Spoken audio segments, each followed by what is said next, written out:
You eat them every single day, and you probably don't even realize it. That morning granola bar, the flavored yogurt, the protein shake, the multi-grain crackers you thought were healthy. These are ultra-processed foods, and according to some of the largest nutritional studies ever conducted, they could be quietly, systematically damaging your health. But here's what most videos won't tell you. The science is more nuanced than the headlines suggest. Some ultra-processed foods are worse than others. Some may even be relatively neutral. And blanket fear-mongering does nobody any favors. In this video, we're going to give you the real picture. What the science says, what it doesn't, why your brain gets hooked, and exactly what you can do about it. Let's get into it. What are ultra-processed foods? Let's start with a definition, because ultra-processed is not just another way of saying junk food. Ultra-processed foods, or UPFs, are industrial formulations made mostly from substances extracted or derived from foods. Things like refined starches, hydrogenated oils, protein isolates, and high-fructose corn syrup, plus additives you would never find in a home kitchen. Things like emulsifiers, artificial colors, flavor enhancers, and preservatives.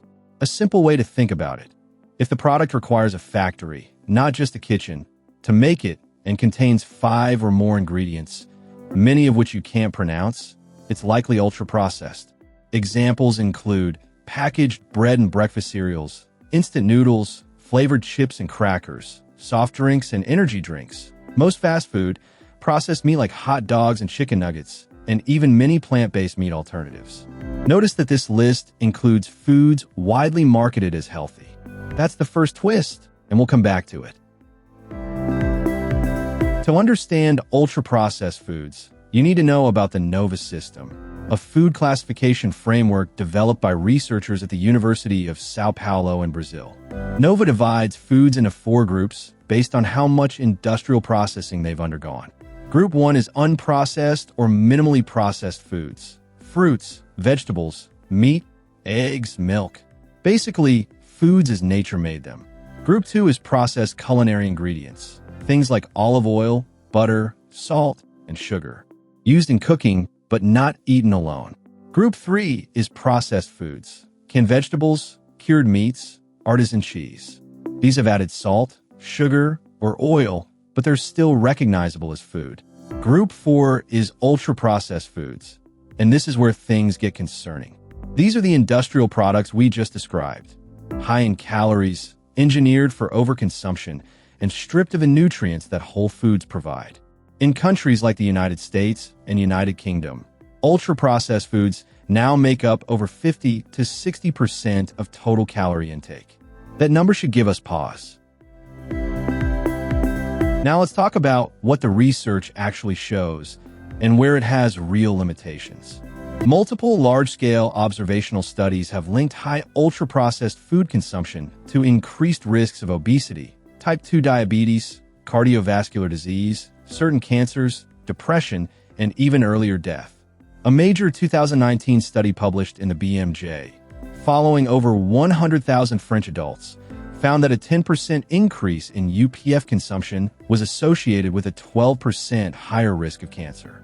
A 2023 umbrella review, which pooled data from dozens of studies, found strong associations between ultra-processed foods and 32 different harmful health outcomes. These are striking numbers. But here's the crucial medical caveat. These studies are largely observational. They show correlation, not causation.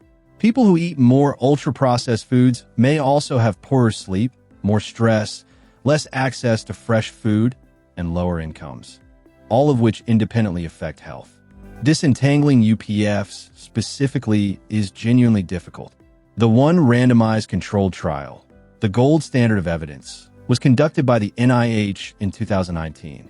Participants on an ultra-processed diet consumed about 500 extra calories per day compared to those eating whole foods, and gained about 2 pounds over just 2 weeks. This is important. It suggests UPFs encourage overeating, likely because they're engineered to. So while we can't yet say UPFs directly cause disease independent of all other factors, the evidence for harm is building, and the mechanistic reasons are compelling. Let's look at one of the biggest ones. Ultra-processed foods aren't just bad for your body. They're engineered to override your brain's natural satiety signals. This is not an accident. It's by design.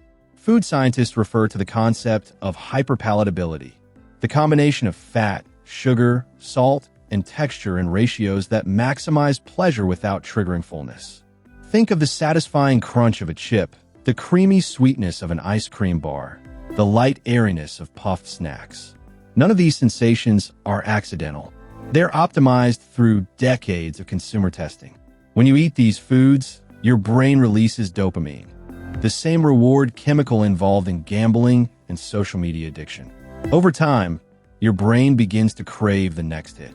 And because these foods are often low in fiber, protein, and the compounds that trigger fullness hormones like leptin and GLP-1, you tend to eat far past what your body actually needs. For people with obesity or type 2 diabetes, this cycle is especially dangerous. Insulin resistance already disrupts satiety signaling, and ultra-processed foods pour fuel on that fire. Understanding this is not about blaming yourself for poor willpower.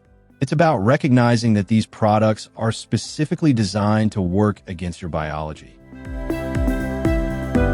One of the most important and most overlooked points in this entire conversation is this. Nutritional labels and health claims do not tell you whether a food is ultra-processed.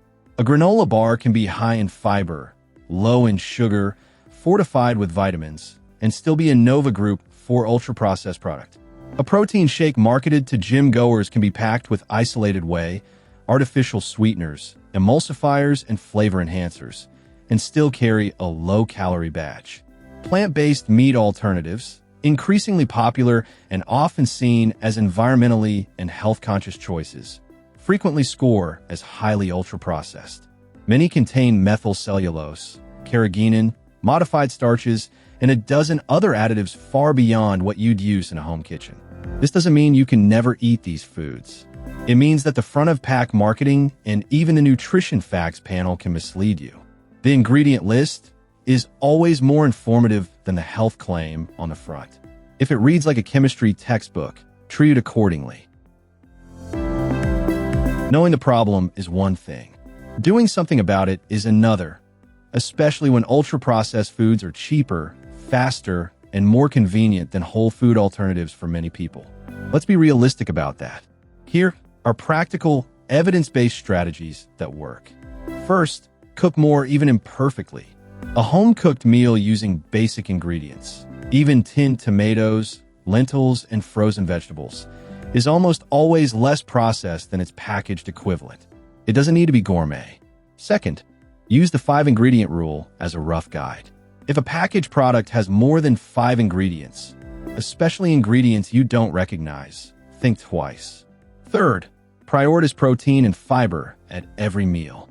These two nutrients are the most powerful tools for reducing hunger and preventing overeating. Eggs, legumes, whole grains, vegetables, and plain dairy are your allies here. Fourth, be aware of your food environment. The biggest predictor of what you eat is what's in your home. Stocking your kitchen with minimally processed staples reduces the friction between you and a better diet. Fifth, don't aim for perfection. The research suggests that overall dietary patterns matter more than occasional indulgences.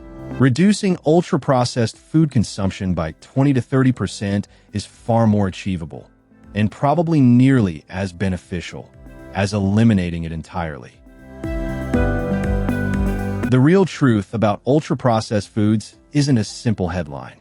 It's nuanced, evolving, and still being studied. But the evidence points strongly in one direction. Eating fewer of them and more whole and minimally processed foods is almost certainly better for your long-term health. You now have the tools to read between the lines of food marketing, understand what the science actually shows, and take realistic steps toward better eating without obsessing over perfection. If this video was useful to you, please hit the like button and subscribe. It genuinely helps this channel reach people who need this information. Drop a comment below. What's the ultra-processed food you find hardest to give up? We'd love to hear from you. We'll see you in the next one.